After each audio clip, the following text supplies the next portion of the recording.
一杯热酒问长空，山河万里笑谈中，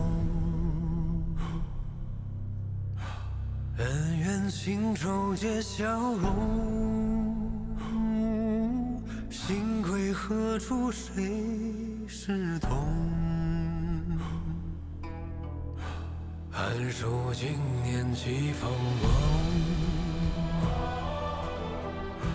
金戈铁马笑长空。只愿此生化作风，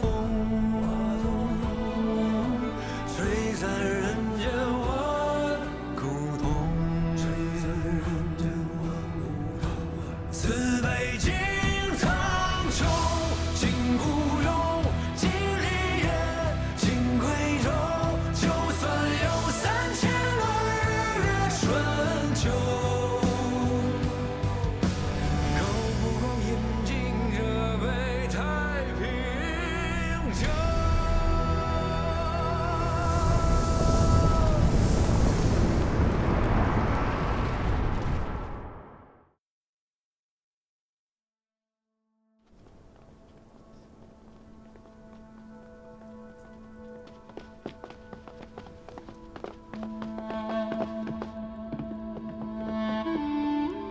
见过皇后娘娘。见过皇后娘娘。念吧。诺。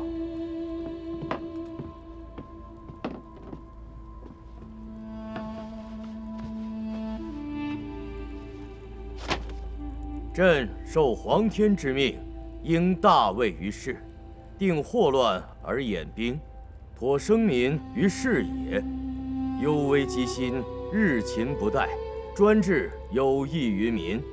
本欲朕长策而抚四海，惜天不假年，朕即今不复起，盖天命也。即命四子梁王宗训四位，以范质、王溥、赵匡胤、韩通为顾命大臣，悉心辅之，以服无民。其各领尊，勿违朕命。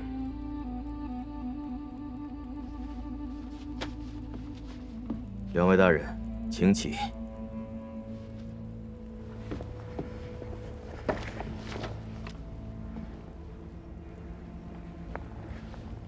陛下龙驭上宾，本宫年轻，经的事儿少，往后还要多多依仗2位相公。如今诸事繁杂，还望2位相公理出个头绪来，才能使国不生乱。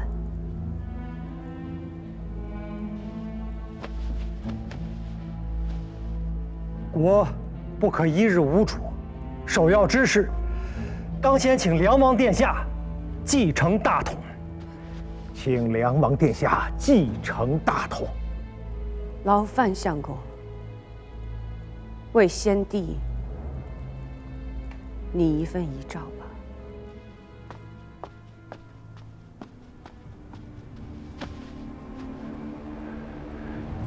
范相公，范相公，辽国与北汉联兵南下，瓦桥关、易津关、峪口关3关告急。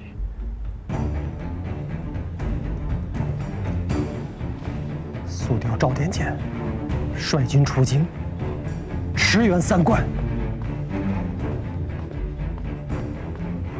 赵典简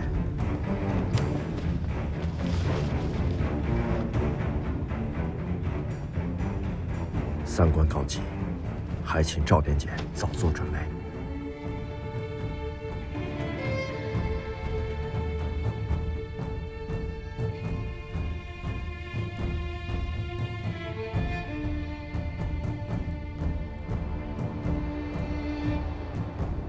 英剑在前，这大道可不是什么幸运的东西。大哥，想好该怎么做了吗？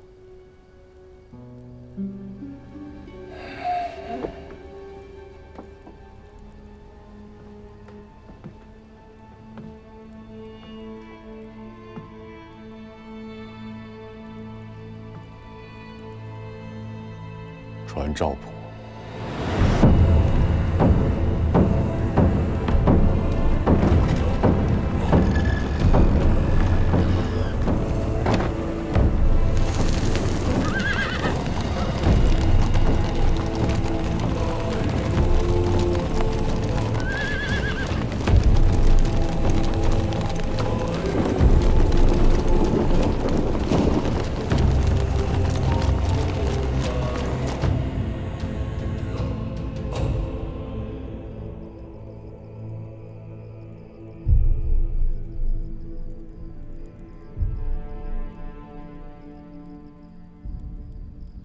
北平郡王，太原令公刘知远，他愿意担当起这个天下了吗？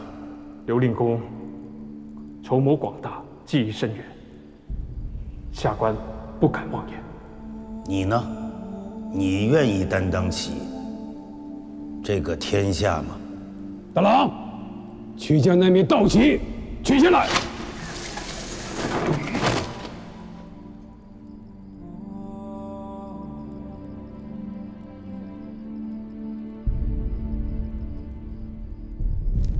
这个天冻死了。是啊，大郎喊我们来干嘛呀？不知道啊。这外边天这么冷，二郎这要去哪儿啊？二郎去外面守着，以防万一。进来，来，坐。今夜要谈何事啊？竟要如此精神？诸位，近日可听得京中谶言？出军之日，当立点检为天子。既有谶言，便是天意。天命既定，自当通晓全军。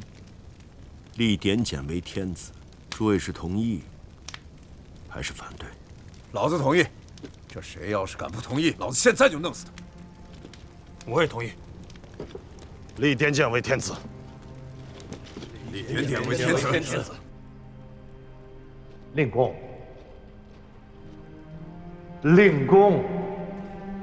请留步。你要拿我吗？人须有自知之明，老夫自知担不起这个天下，但我知道有人能担。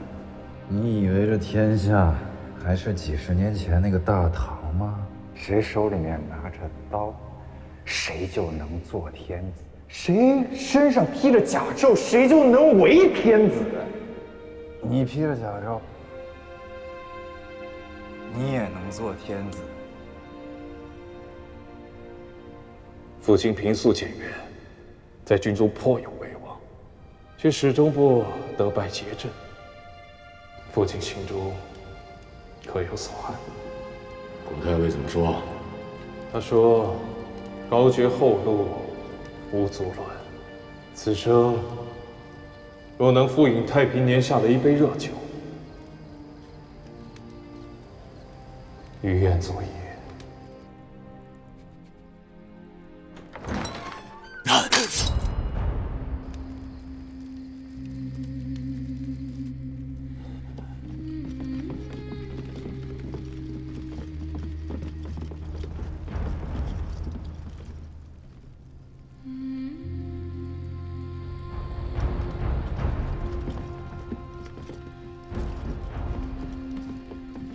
阿兄，子时了。大郎，晚上就准备妥当。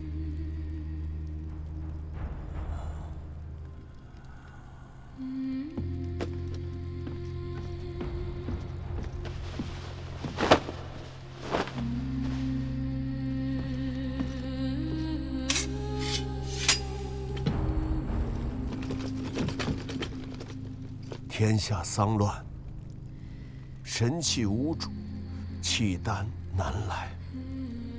诸将性命富贵，不能系于皇口孺子。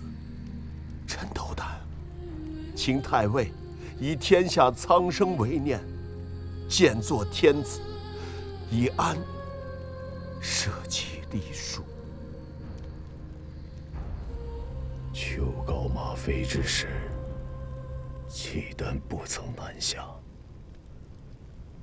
而今天寒地冻，草木不生，他们反倒南下，他们的日子不过了吗？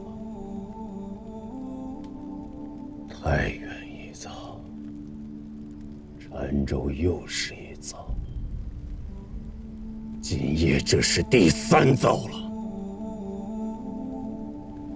欺瞒天下人的鬼话说了1次2次，还有人信？今夜再说，是欺人还是自欺？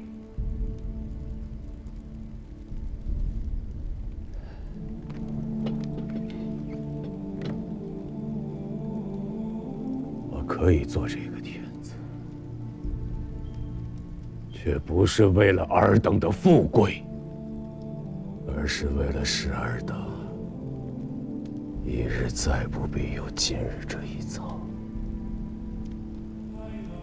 是为了这个纲常颠倒、太阿道耻、苍生离乱的世道再不要回来，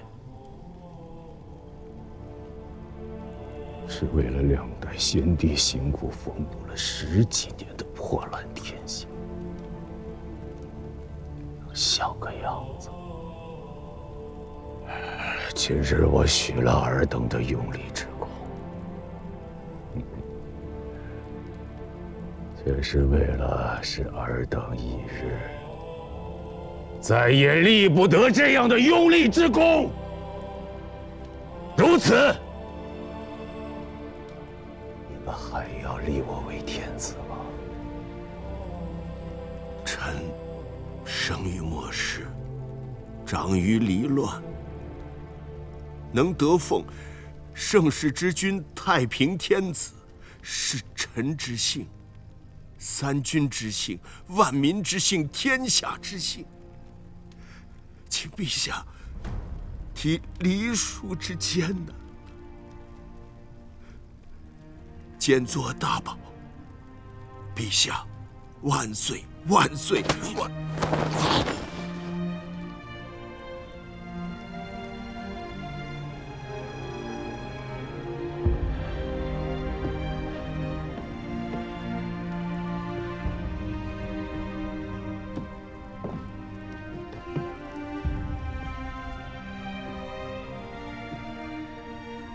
既然如此，诸君许允我3件事：其一，入城之后，我得惊扰宫室大臣；其二，入城之后，我得劫掠奸淫；其三，入城之后，我得擅杀异人。此3事，这个天子我便做了。若不允此3事，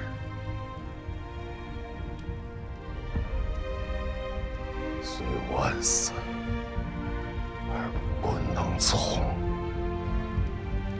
陛下万岁万岁万万岁！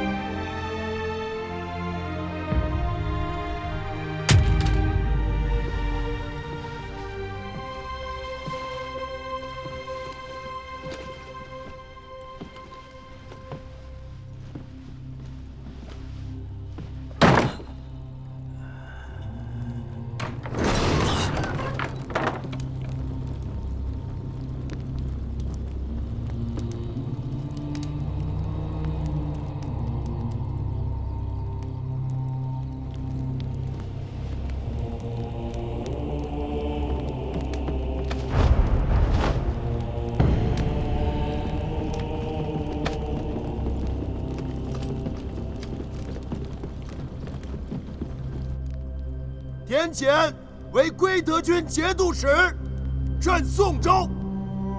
殷商苗一封，社稷为宋。今三军用命，天下归心，当以为神器之主。臣赵普昧死之言，请点检念天下苍生，请点检即皇帝位，请点检即皇帝位，请点检即皇帝位，请点检即皇帝位，请点检即皇帝位，请点检即皇帝位，请点检即皇帝位。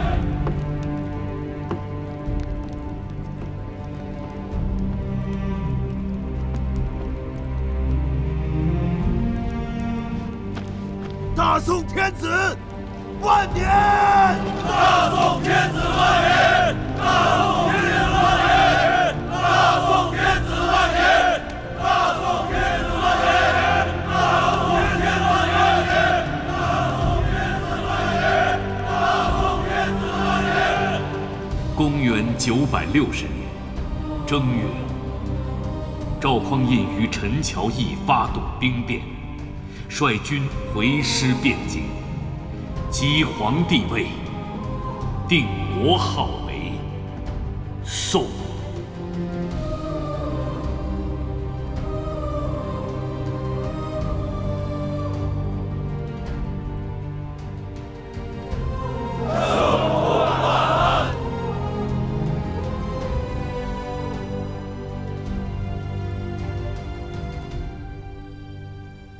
朱全忠以梁代唐，李存勖以唐代梁，石敬瑭以晋代唐，刘知远以汉代晋，郭威又以周代汉，绵延5代。如今他赵氏以宋代周，不过是依样葫芦，司空见惯，不足为意。赵家大郎素来以忠诚、厚道、仁义、血勇著称，如今竟然也做了篡臣，思之令人唏嘘啊！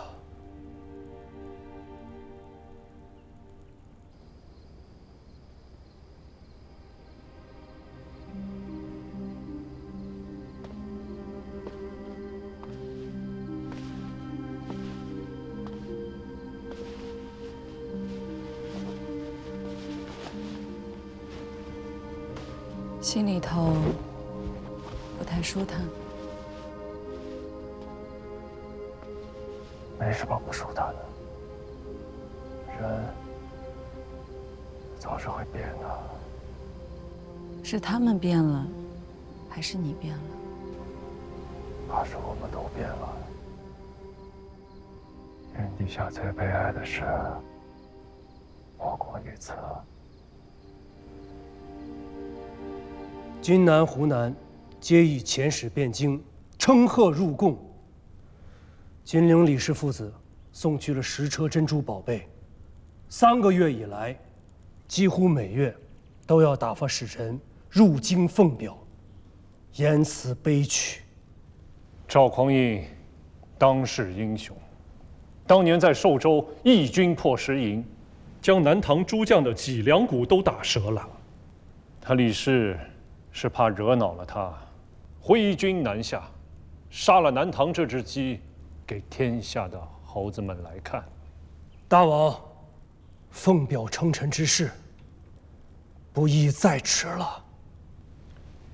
大王，善事中原大国，是祖训，亦是国策。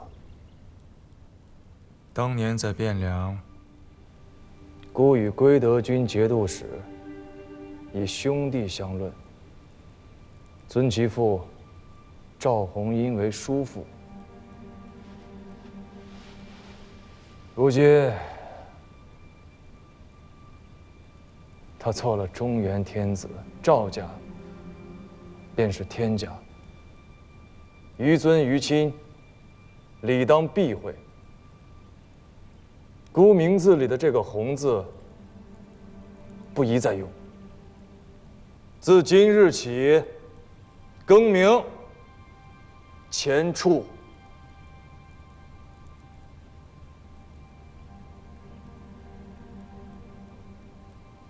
大王只说了，要避讳，何时封表，何时称臣，何时纳贡，却只字未提。此乃国之大事，大王切不可任意而为。王妃当见之。你还不去睡啊？你也没睡啊，还来管我？我没事。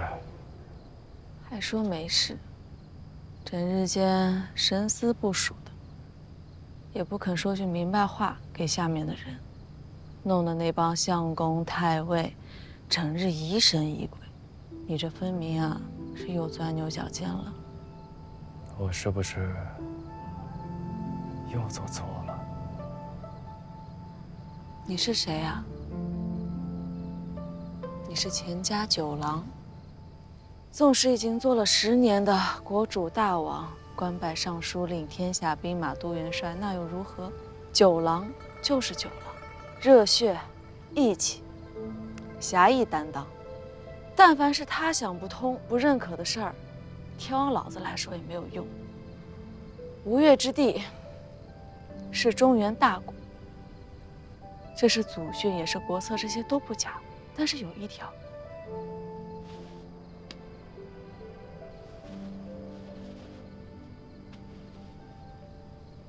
须得我家九郎认他才是大。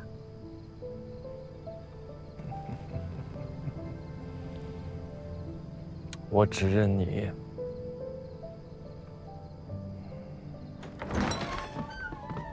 李家又送了10车东西来。是啊，这已经是今年第3次了。照例此物加冕。臣奉诏。吴越亦然。陛下，吴越并不曾。朕知道，赐南唐多少，便赐吴越多少。另赐国信。臣奉诏。赵翰林学士。这封信，朕自己写。大王，这已是第8封国信，于情于理，大王都不该无动于衷啊！大王，沈相公这是谋国之言，御笔亲书国信，大王当亲笔复之。孤不善文墨，回信就你们俩替孤写吧。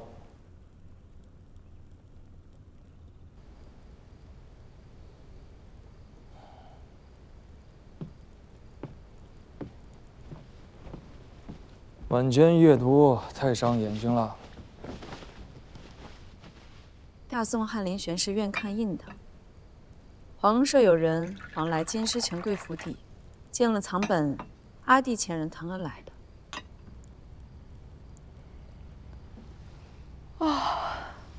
困了，睡觉。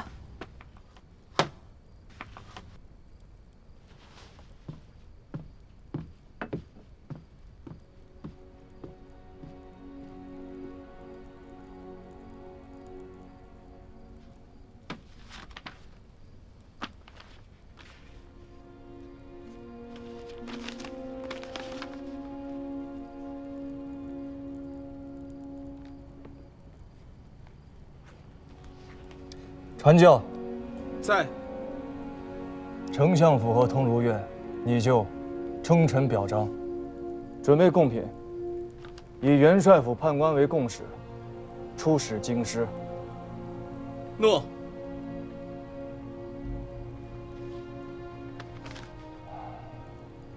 李崇进谋反，是不认朕这个天子。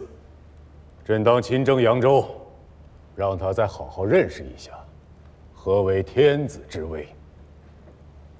诏命前往，请吴越出兵润州，遥为牵制。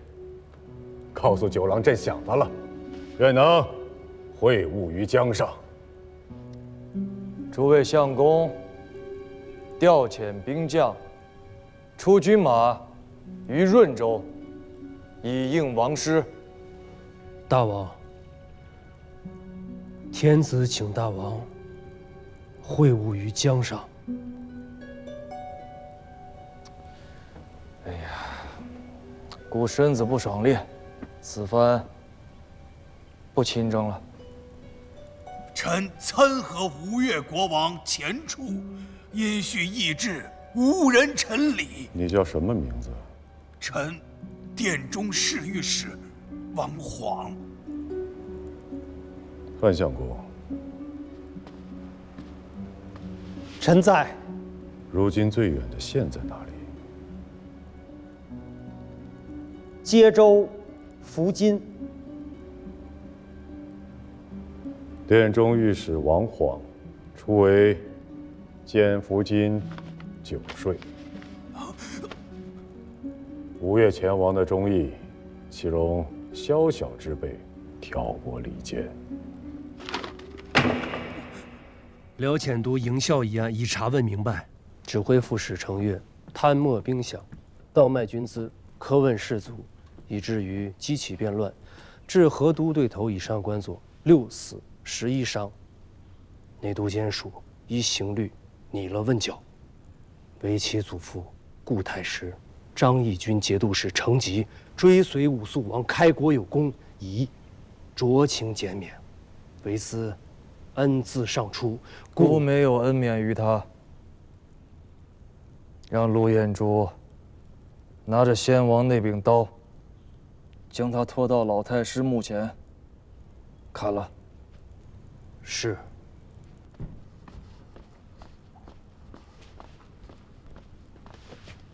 启奏大王，安国义警军有急奏。七郎废王病重，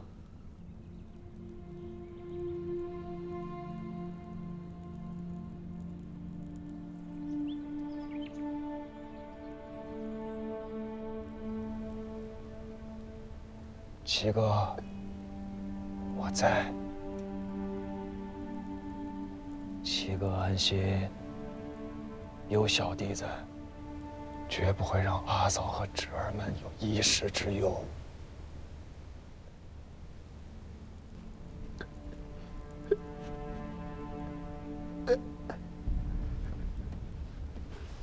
阿平，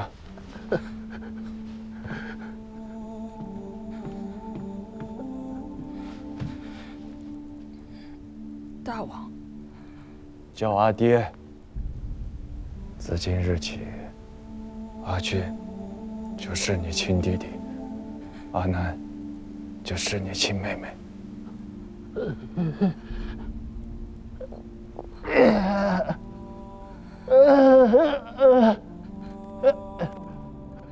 臣，儿臣叩谢父王。阿平很好，有辱六伯父之风。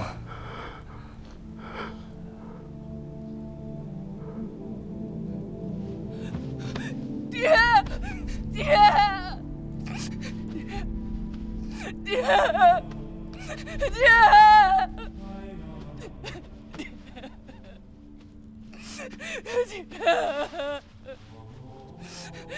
爹，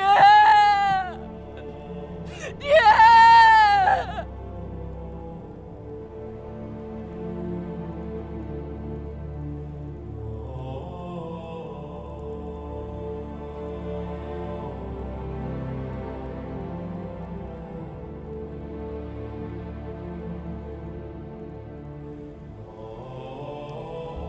通如愿你教。臣奉教。孤的长子为质，聪慧守礼，读书有成，居长有范，着授内衙诸军都指挥使，判军粮营田氏。大王，臣奉教。来，父王，叫阿爹。阿爹，军粮、营田，皆关乎军国大政，儿不懂。9章学通了吗？粗通而已。那便够了。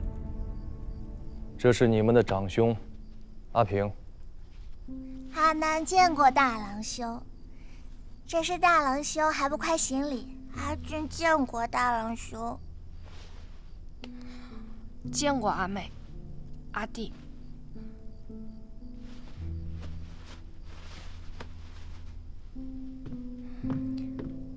些许心意，阿妹、阿弟莫嫌粗薄。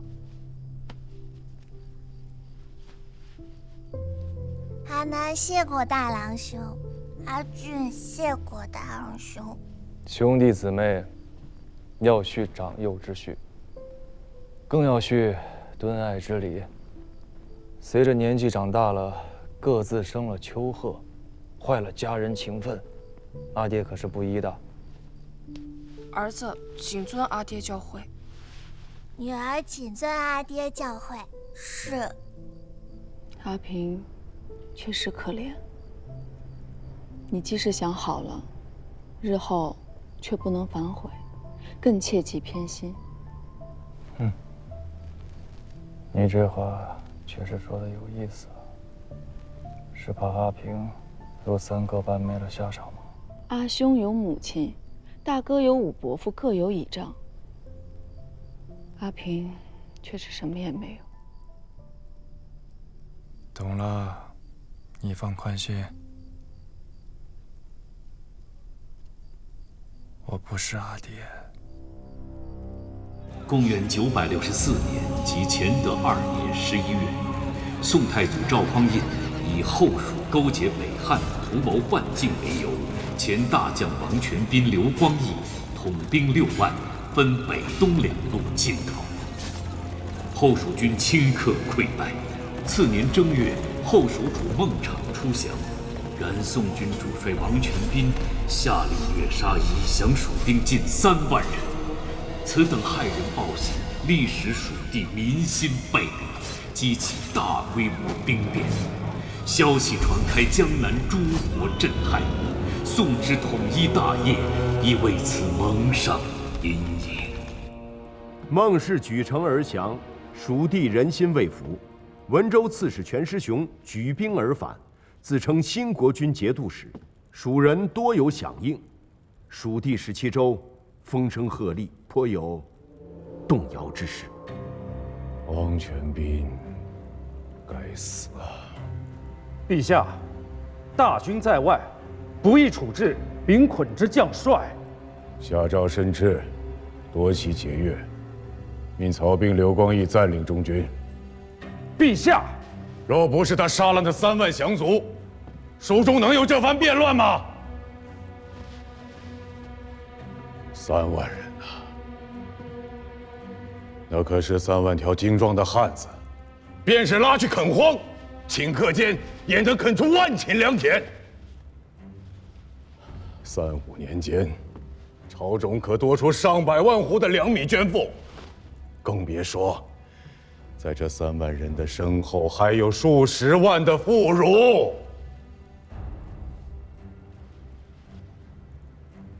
孟氏依然降了，这便都是朕的子民呐。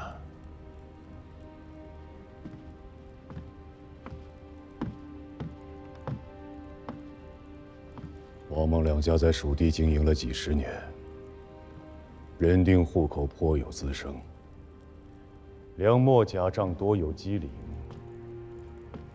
取益州之资财，充南中之军事，此乃朝廷的国策。可他王全斌倒好，一通大杀，杀得田亩之间再无劳力，杀的妇孺皆视朝廷为寇仇。再加上全师雄这一乱，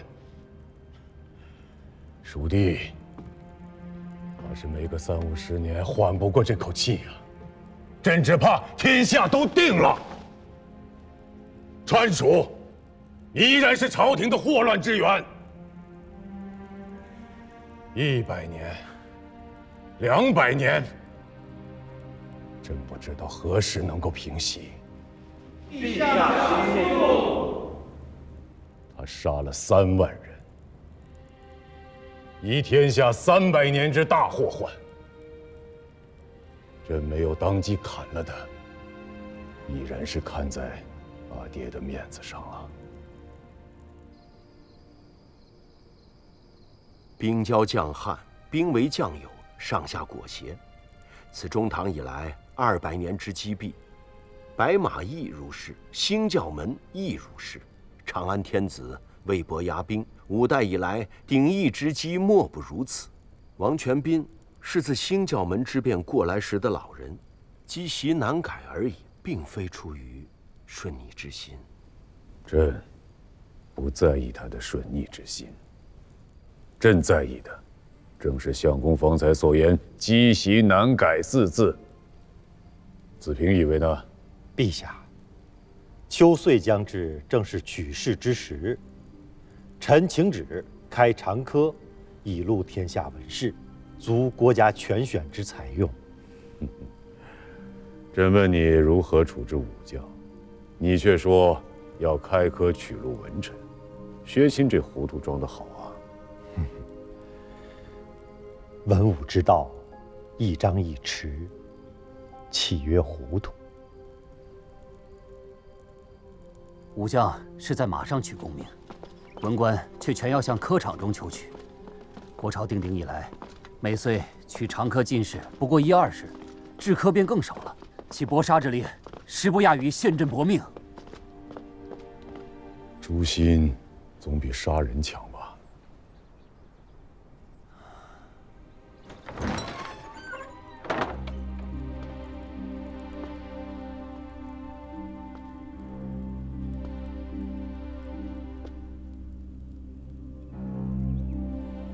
你父亲是世宗皇帝的股肱之臣，若不是他用谋划策，便不会有殿前司，也不会有朕这个都点检，自然也不会有点检为天子。臣不敢。你是不敢，但尔父未必不敢呐。尔父若在，可以治武臣，可以削藩镇。尔父若在，朕不得着此意。今岁取进士18名，余者沉沦下列，皆太职。朕年少时有幸在冯令公身边随侍着办，那个时候，冯令公与朕讲为将之道，取用了《韩非子》里的一句话，朕直至今日有铭记在心呐。故民主之力，宰相必起于州部，猛将必发于卒务。回禀陛下，冯令公之言系万世之法，不过非不为也，实不能也。何解？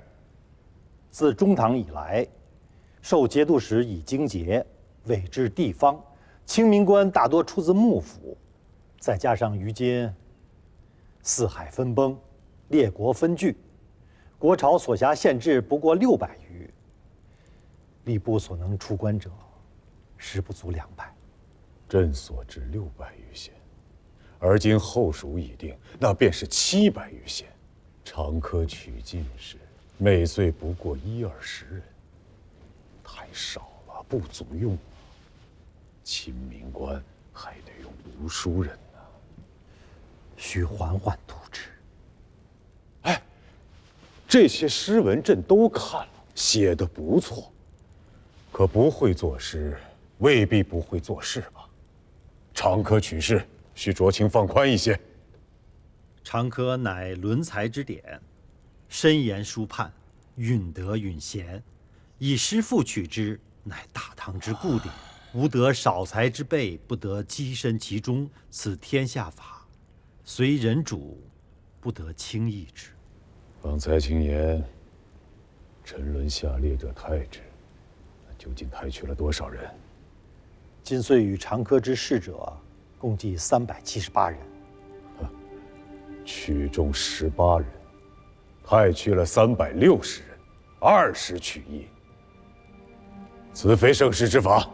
彼辈既伐财掠，焉可领土之民？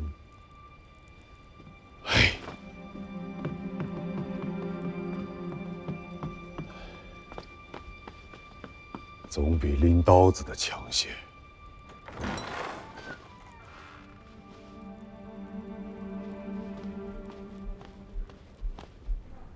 薛子平之贡举，用典上稍差些，都要列为下等，就更不要提诗赋了。自古诗文无第一，边塞诗凭什么就要低太白一等？就是啊，一开口便错了。自冯令公以来，独推杜工部，什么要塞，什么太白，都是浮云。池中鱼鳖应相和，从此方知有主人。冯令公自家作诗，却也不学杜工部，偏生要为难我等。冯令公所言鱼鳖，骂的正是耳背。司马普，老兄赴长科应试有40年了吧？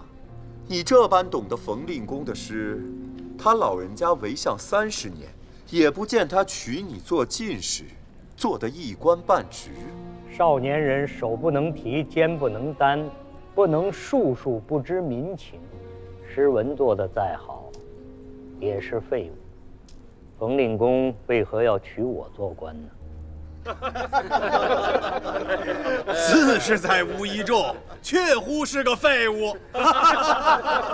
700年前，司马氏做天子，40年而天下大乱，乃是废物。现在700年后，司马氏赴中科，40年不得中啊，亦是废物。这700年的废物，真的是前无古人，后不追来者呀！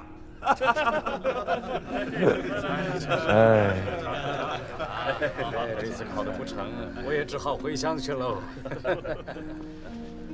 先生，我家主人相邀，还请先生不吝赐教。